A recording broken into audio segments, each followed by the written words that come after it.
24년 특별한 첫 주 새벽 예배에 참여하신 우리 성도님들 환영하고 축복합니다. 특별히 2024년에는 우리가 소망이라는 주제로 우리 한 주간 같이 말씀을 나눌 때 이 소망이 그냥 우리에게 막연한 기대가 아니라 하나님을 통하여서 확실한 소망, 확실한 기대를 품는 우리 믿음의 성도님들 되시길 바랍니다. 이 소망 시리즈 중에 첫 번째로 이스라엘의 소망, 이스라엘의 회복된 소망에 대해서 여러분도 함께 은혜의 자리가 되길 소망합니다. 희망 고문이라는 말 많이 들어보셨죠? 여러분들이 지금 또 막연하게 2024년을 시작하신 분들 가운데 희망 고문이라는 것을 특별히 경험하시는 분들도 있을 수 있습니다. 희망 고문의 사전적인 의미는 거짓된 희망으로 오히려 괴로움을 주는 행위라고 합니다. 그러니까 거짓된 희망이에요. 거짓된 희망. 그리고 막연한 희망을 가지고 괴로워하는 게 희망 고문이라고 합니다. 누구나 그래도 소망을 하죠. 안 될 걸 알면서도 그래도 기대를 해봅니다. 그게 바로 희망 고문이에요. 근데 이 희망 고문이 점점 절망이 되고요. 이 절망은 결국에는 우리 인간들의 치명적인 병이 되고 맙니다. 이 치명적인 병인 절망은 결국 사람을 무너뜨리고요. 또한 인간의 의지를 꺾게 만듭니다. 뿐만 아니라 이제는 이것이 사람들에게 전염이 된다는 거예요. 한 사람이 절망하면 그 절망이 옆 사람에게 너무나 빠르게 퍼지게 되어 있습니다. 반대로 절망의 반대는 뭐죠? 소망입니다. 소망. 우리가 내일을 향한 소망, 기대는 오늘을 이겨낼 수 있는 힘이 될 수 있습니다. 그런데 우리가 이 소망을 누구에게 거느냐가 중요하다는 거예요. 우리가 어떤 사람, 어떤 행동, 어떤 방법이 아니라 우리는 완벽하시고 철저하신 여호와 하나님께 소망을 걸 때 그 소망은 이루어질 소망이라는 거예요. 우리 인간들이 얼마나 많은 효율을 따집니까? 조그마한 노력으로 확실한 성과를 얻는 것. 아니 이것을 투자를 했으면 이것을 통해서 성과를 얻는 이런 확실한 것을 원하는데 하나님만큼 확실한 투자와 하나님만큼 확실한 되돌림이 어디 있겠습니까? 그렇다면 우리는 이 시간에 바로 하나님께 소망을 두어야 하는 이유이기도 합니다. 오늘 본문은 사람들의 절망적인 상황을 바라보며 그냥 막연한 희망 고문이 아니라 여기에는 확실한 소망이 있는 사건이 등장을 하게 됩니다. 우리 인간의 시간과 인류의 역사는 바로 하나님이 하시는 일입니다. 이 고백부터 출발하는데 그러나 하나님이 하시기 전에 우리가 해야 될 일, 준비돼야 될 자들이 필요하다라는 거예요. 본문에서는 이스라엘 사람들이 회개의 바람이 일어납니다. 그런데 이것을 말씀하기 전에 우리가 먼저 알아야 될 이스라엘 상황이 있는데 이스라엘이 솔로몬 이후에 북이스라엘과 남유다로 나뉘게 됩니다. 그런데 북이스라엘이 아수르라는 나라에 먼저 멸망하게 되고요. 약 한 170, 80년 후에 이 남유다가 바벨론에 의해서 멸망합니다. 근데 이 멸망하고 나서 70년 동안 포로로 있던 이 남유다가 회복하고 포로에서 돌아오는 시기가 시작이 돼요.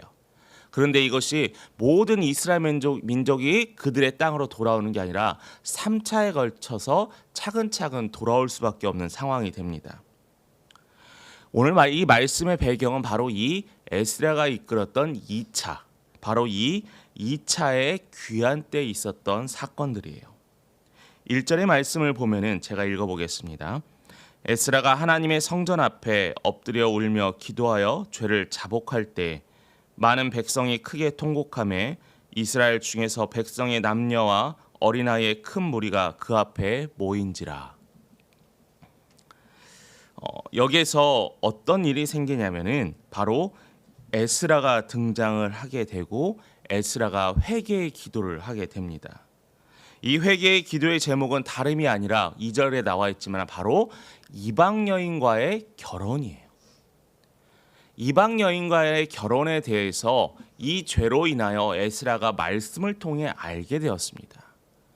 그들이 무의식적으로 당연하게 이방 나라에서 포로로 있던 상황에서 이방 여인을 아내로 맞이할 수밖에 없었던 그들의 상황에서 이것이 죄라고 생각하지 않고 당연하게 현실에 적응하는 것이라고 생각했는데 에스라가 하나님의 말씀을 연구하면서 이게 죄라는 걸 알게 되었다라는 거죠. 여러분, 몰랐던 것이 죄가 아니다라는 게 아니에요. 모르는 것도 죄가 될 수 있습니다. 그런데 우리가 모르는 게 이 에스라는 하나님의 말씀을 통해서 깨닫게 되었다라는 거죠. 말씀을 읽고 깨달음을 통하여서 그는 결단하게 됩니다. 어떻게 하게 되냐면 바로 성전 앞에서 기도하기 시작했다는 거예요. 여러분, 여기서 우리가 기억하는 성전 앞이라고 했습니다. 에스라는 이 성전 앞에서 회개하기 시작했어요. 하나님의 전 성전 앞, 바로 교회 입구에서 기도했다라는 거죠. 에스라는 극도의 슬픔과 회개함으로 눈물을 흘리며 기도했습니다. 에스라는 자신의 잘못도 아닌데도 이스라엘 백성들의 잘못인데도 불구하고 눈물을 흘리면서 기도하는 지도자의 모습을 보여줘요. 근데 그 에스라가 참 지도자였던 이유는 뭐냐면은 교회 앞, 성전 앞이라고 했잖아요. 성전 앞이면 사람들이 많이 왔다 갔다 하는 자리입니다. 근데 그 왔다 갔다 하는 자리에 사람들이 에스라 학자가 울며 기도하는 모습을 볼 때 사람들은 의아해하기 시작했을 거예요. 왜 에스라는 저기서 통곡하며 울고 있을까? 왜 에스라는 저기서 기도하고 있을까? 왜 에스라는 성전 안에서 기도하지 않고 왜 성전 밖에서 기도하고 있을까? 그냥 에스라는 사람들에게 보여주기 위함이 아니었습니다. 바로 회개의 기도에 동참하기를 바랬다라는 마음이었다라는 거죠. 이와 동일한 예가 있습니다. 우리가 요나서에 보면은 니느웨에 요나가 복음을 전합니다. 그랬더니 니느웨 사람들이 회개하기 시작해요. 이 소식을 들으며 니느웨 왕이 회개를 다시 조서를 내리고 모든 백성들이 어디까지? 짐승까지 금식하고 기도하기를 명령을 합니다. 왜요? 그들이 회개하기 위해서였어요. 하나님의 말씀을 듣고 자신의 나라가 멸망할 것을 두려워하여 자신들의 과오를, 자신들의 잘못을 하나님께 회개했는데 그들이 금식하며 함께 기도했다는 요나서의 기록도 있습니다.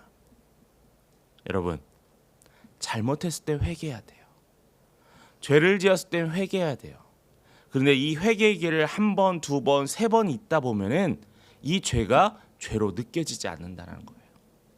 마치 이스라엘 백성들이 오랜 시간 동안 포로 생활을 하면서 이방 여인과 이방 사람들과 결혼하는 것이 죄인 줄 모르고 그냥 당연한 거라고 생각했던 이 사람들이 이제는 깨달아야 돼요.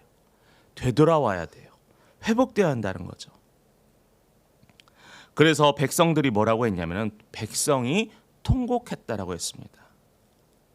백성이 통곡하고 에스라가 울었다라는 이 단어가 동일한 단어인데 바로 이 적극적인 이 회개의 태도에 많은 백성들이 동참하기 시작했다는 거죠. 그 결과 어떤 일이 따라오는지 말씀을 통해서 우리는 또 확인해 볼 수 있습니다.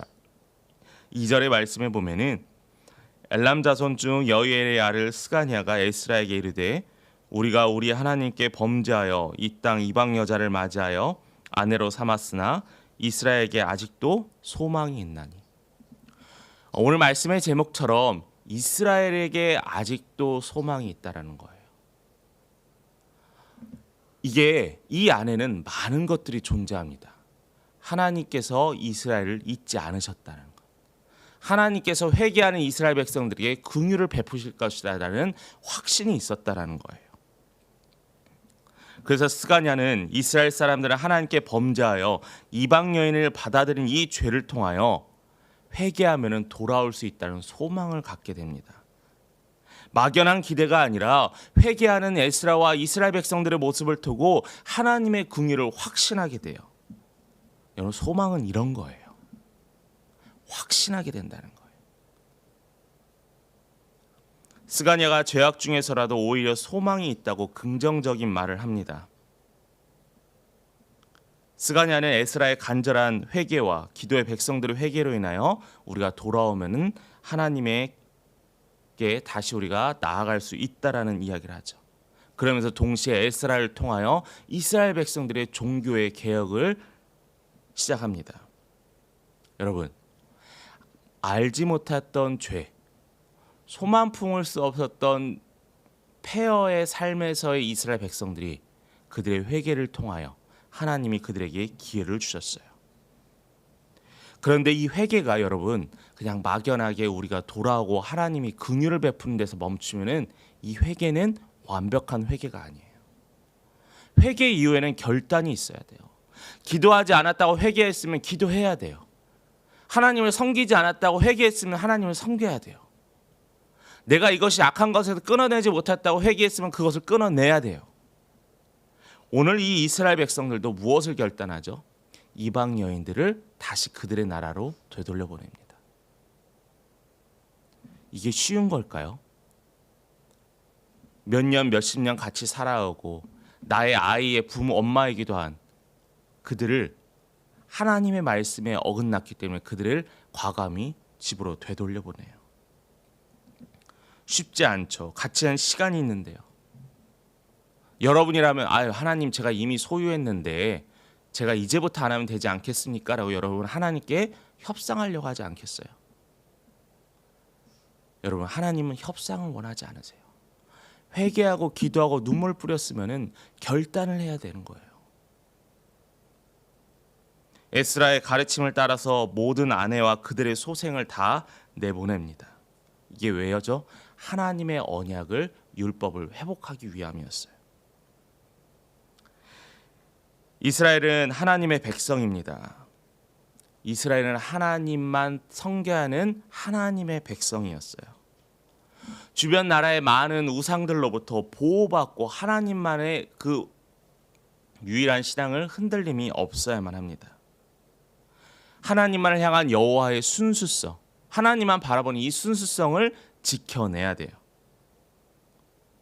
그럼에 있어서 이스라엘 백성들은 과하다 생각할지 모르지만은 하나님께서는 그것을 당연한 것으로 명령하셨다라는 겁니다.